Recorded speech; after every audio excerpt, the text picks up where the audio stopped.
Welcome back to the Geekcentric podcast, and welcome to our watch club for Star Wars: The Bad Batch. We do not accept bad deals.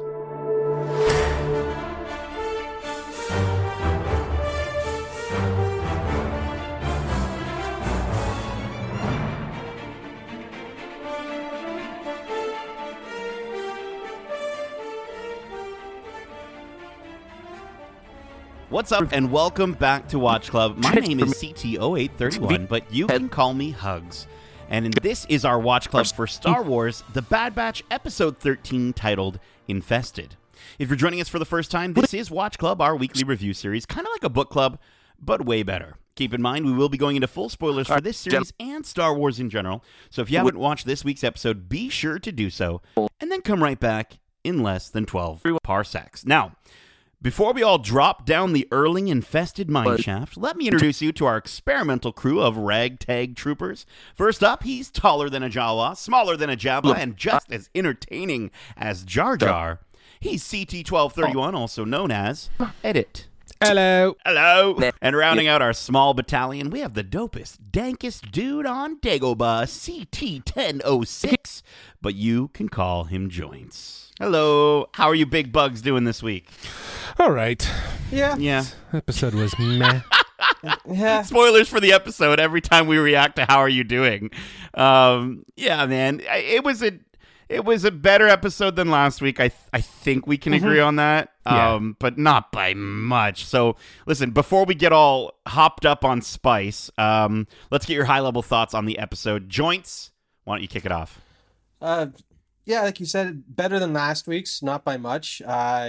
It kind of feels like these episodes that they're doing could have been done earlier in the season with the end approaching so rapidly now. I feel like they'd be building towards something more. Right. Not just giving us these one-off filler episodes. So it's a bit disappointing to find out that we're not getting a nice 4-episode arc to close out the season. Yeah. Where's the snowball? You know what I'm saying? Yeah. It's they keep teasing things and then never following through on it, or following through on it so fast that you don't have time to dwell on it. It's kind of weird. Edit, I need you to come in and edit this entire series for me, if you don't mind, or at least this season. We don't know. I would love to, if I could. Like, there's some great moments, that you could really cut together. But that being said, as you guys were saying, this episode was definitely better than last week's episode. I think the things that I enjoyed about it were having Sid involved in the adventures, and seeing that sort of bond become a little bit closer, especially through the eyes of Omega and Sid. Omega coming to her defense. But yeah, as Darcy was saying, we got 4 episodes left. I was really hoping in these last 4 episodes we weren't going to get this sort of meaningless filler. Because in the grand scheme of things, as much as I did like those things, it is filler. This episode is filler. It didn't really do anything. It just showed us, in the sense for the character development side, the strengthening of relationships and how Hunter still has a lot to learn from someone as innocent and vulnerable as Omega. Sure, but do we need that 4 times in a row? No, for sure. So. But I think and we've had it continuously throughout. But it is that constant that runs throughout this series. Is he's learning things from her. Yeah, I mean, I did think it was intriguing for the first half, setting up.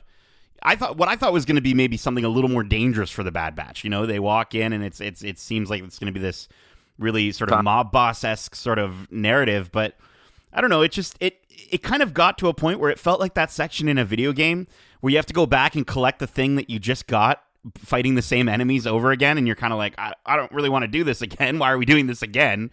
And so I was just disappointed they didn't find a more unique way to finish off the second half of that episode, especially with the Pikes involved. There's such a cool sort of striking enemy type to have, and so I just thought there was so much more that they could have done with that. But I'm holding out that we're going to get that snowball next week. I mean, maybe we have to wait for the last 2 episodes, or even the last episode at this point, to get anything similar in quality to the first couple episodes. So. With that said, let's get into the plot. The episode starts with Clone Force 99 returning to Ord Mantell, with Hunter grumbling that Sid ought to pay them for that a little extra for that latest mission, because she failed to mention the drop zone would be swarming with Gundarks. However, upon reaching Sid's parlor, it's clear that something is off. Sure enough, the squad finds Roland Durand, the son of renowned Deveronian crime boss Issa Durand, sitting in Sid's office with Ruby.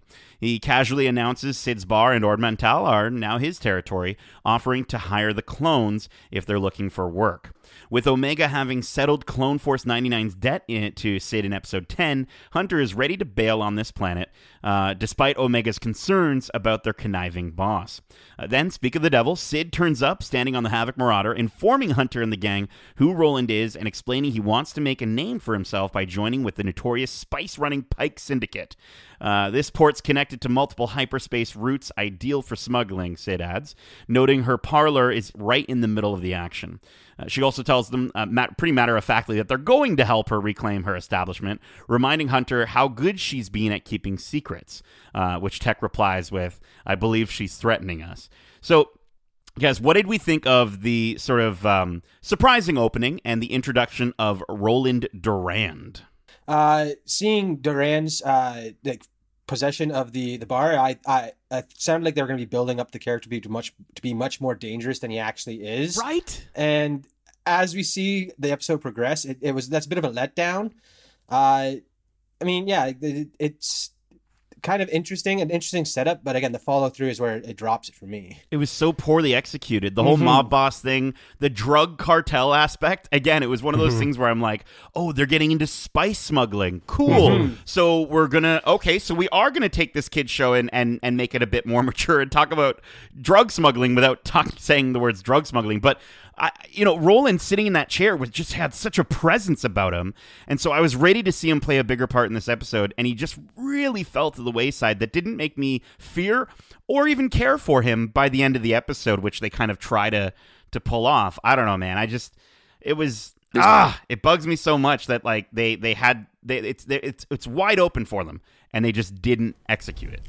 Yeah, it feels like a missed opportunity 100% to kind of expand on that. I like that, we have now come to understand spice as the, I guess, innuendo for drugs in the galaxy far, far away. So I mean, in Mandalorian, I think one of the guys is like, get yourself a Camtono of spice and fly higher than you've ever flown before. Yeah. And straight up inspired by Dune too. So like it's clearly meant to be a drug replacement in this universe. Yeah.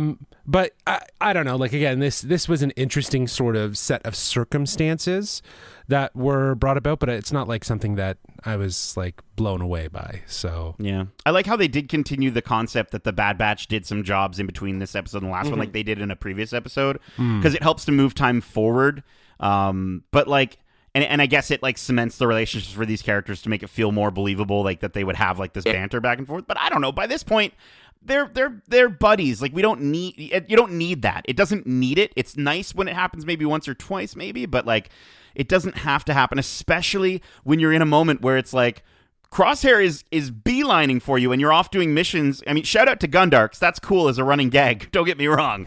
but like you're off doing missions with Gundarks and Crosshair is like beelining for you. It didn't make any sense to put it in this point. Yeah, I totally agree. That's what's missing from this entire series is intention, is a purpose, right? Yeah. Like I think we got some of that early on at the beginning of this season, and as we've now gotten through, it's losing its intention and purpose with each episode, right? So at what point are things going to start sort of mattering for a bigger picture, right? Right.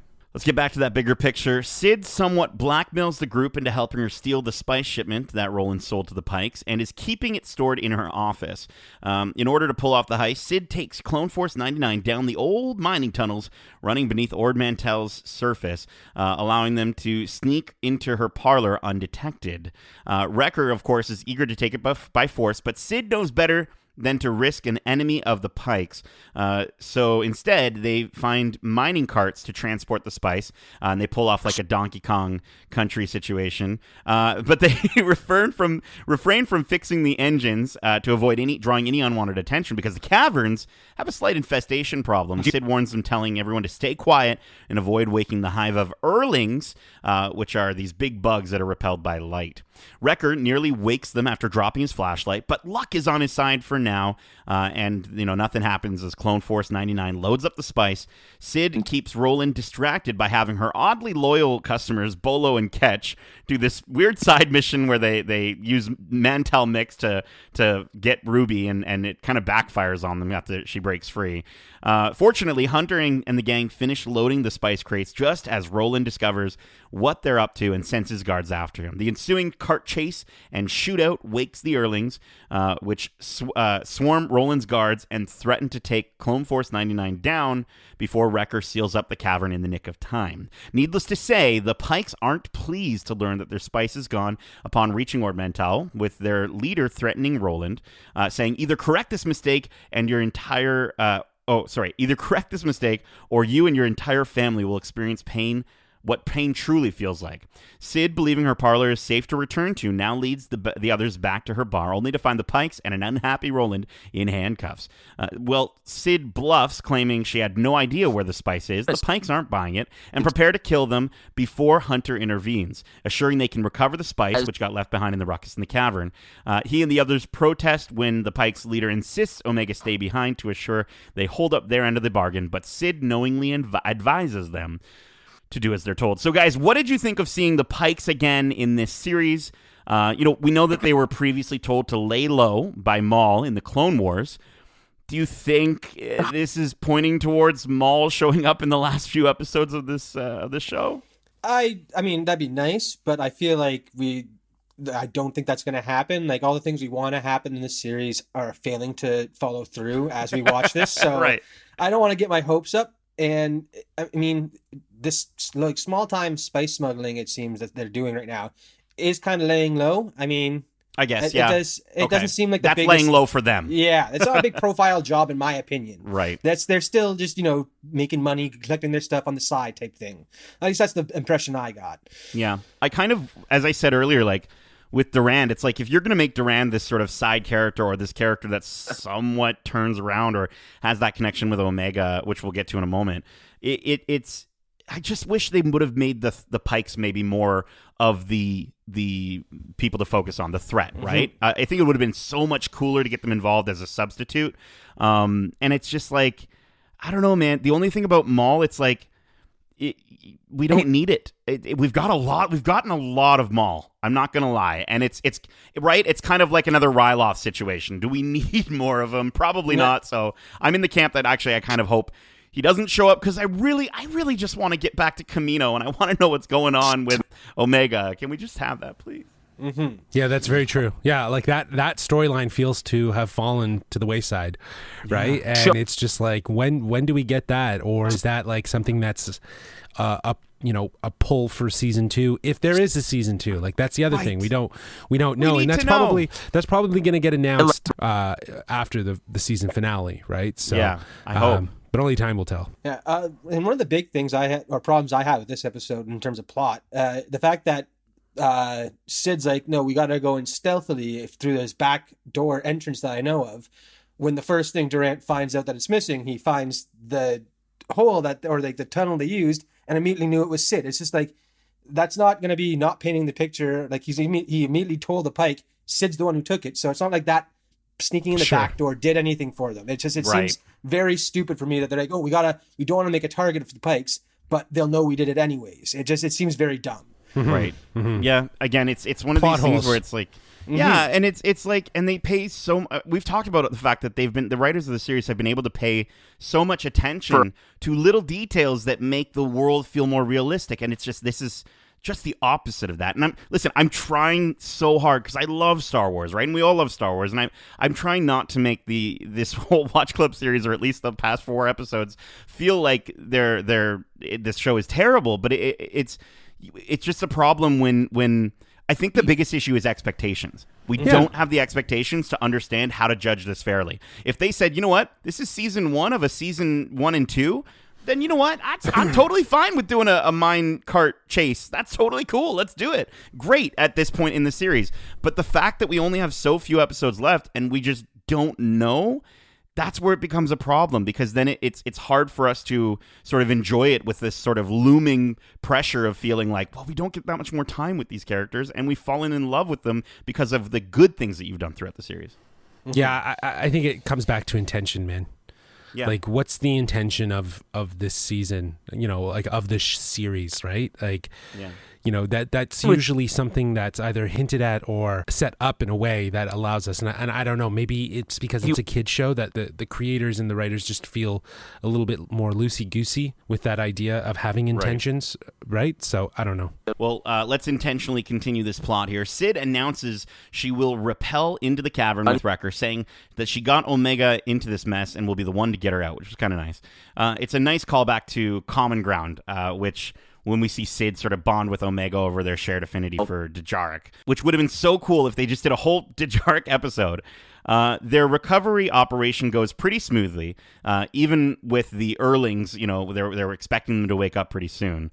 And just as they're finishing, one of the spice crates falls, waking the creatures. Fortunately, Tech has been busy this whole time assembling a flashlight bomb, which sends the Earlings scattering and provides Clone Force 99 with the opening they need to finish the job. In the meantime, Omega connects with Roland when he warns her not to risk a breakout with the Pikes around, admitting his family's tactic of taking what they want is something his mother perfected. When Omega tries to protest about the Pikes killing Roland, Sid supports her, arguing that the Pikes would do better to call it a bad deal and walk away rather than risk starting a war with the Durans.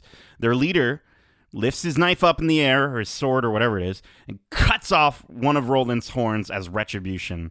But Omega, then sort of walks up to him, checks if he's okay, gives him Ruby, and when Hunter asks her why she stood up for him, she says, well, Ruby likes him. Maybe he's not all that bad. Or all bad, or whatever. So why do you think Omega stood up for Roland here? And do you think Clone Force 99 will ever encounter him or the Pikes again? Justin?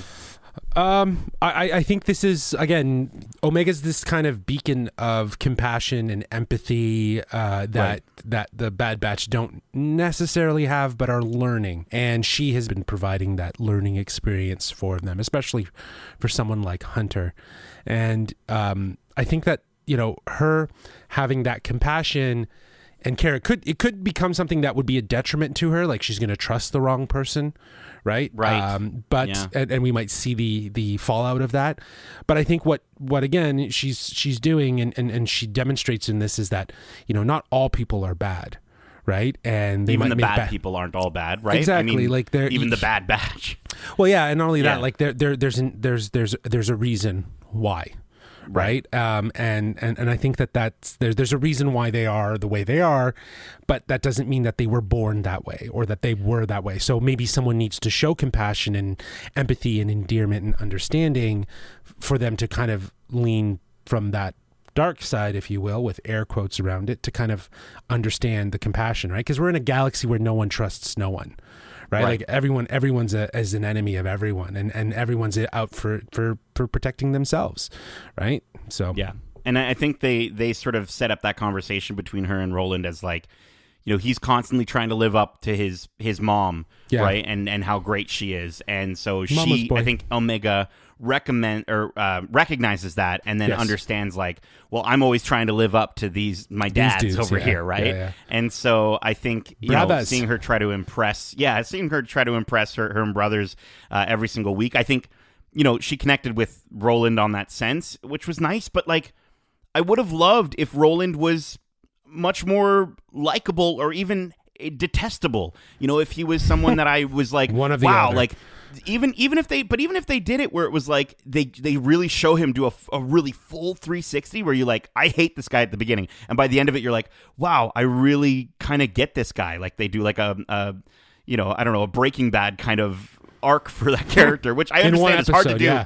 I know, but you know what? It's something they would take do, that though. character and put it out. They would do it in one episode. Exactly. Right? But even that would have been, I don't know, just better than this really bland sort of character. Which by the end I was just kind of like, you got your horn cut off. Okay, bye. Mm-hmm. He just seems like a mommy's boy who loves his pet. Basically, there's no. Yeah, and he has something about to prove. him that. Yeah, there's nothing about him that makes me want to like him, or like I said, even like hate him or something like that. Well, yeah, that's what this episode established about Roland, is that he is a man with mommy issues and he has something to prove, and for whatever reason this situation is him trying to prove something by dealing with the Pikes.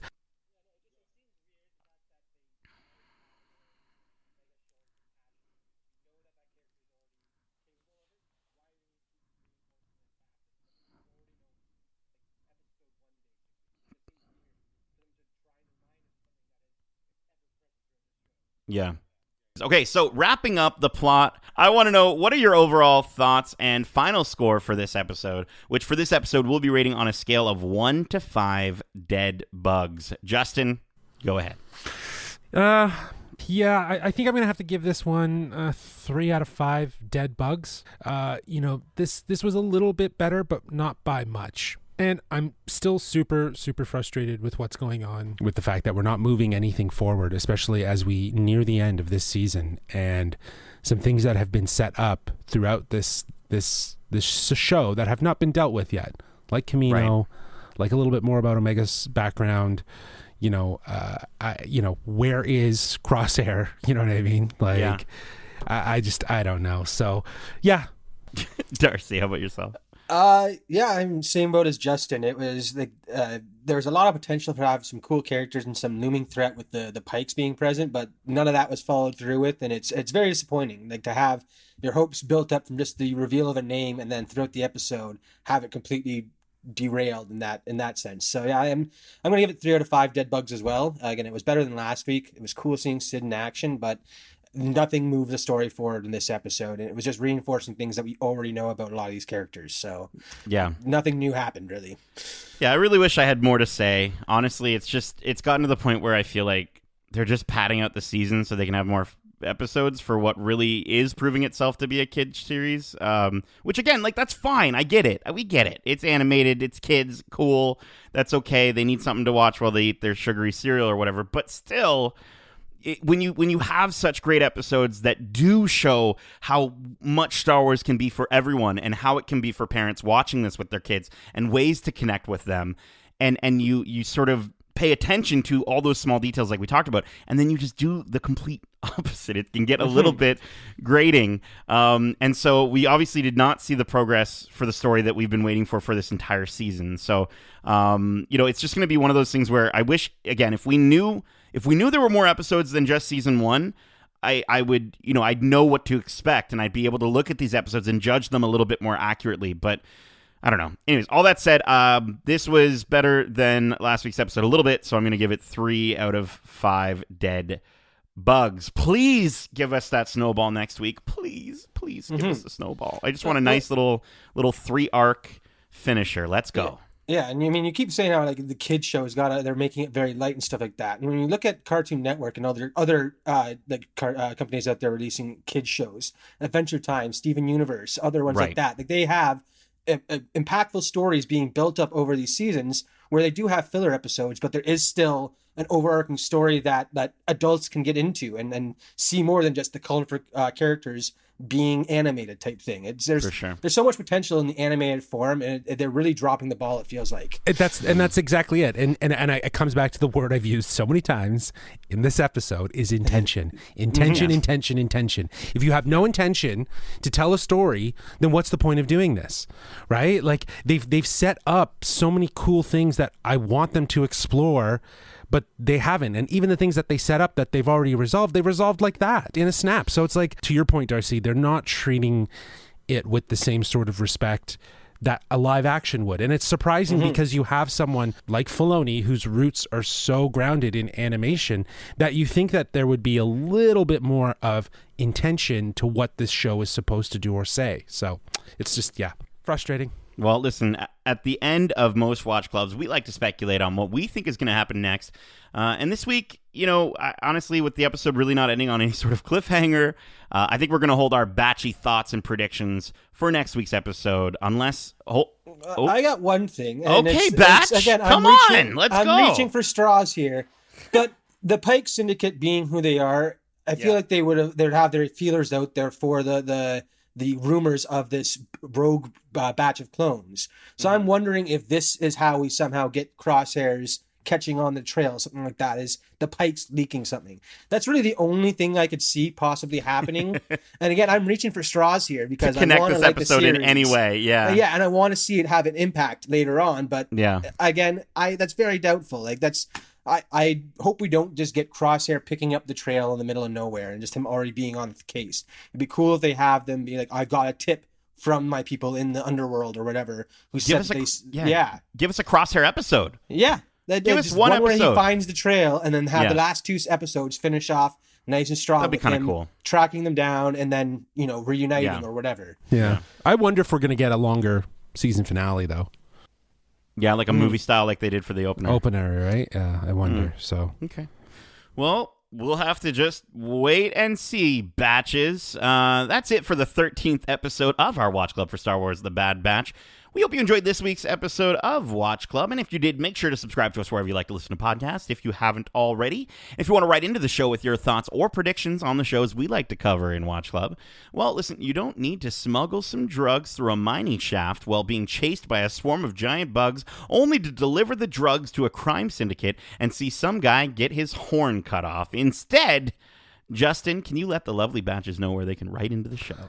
they can reach us at wearegeekcentric@gmail.com. That's wearegeekcentric@gmail.com.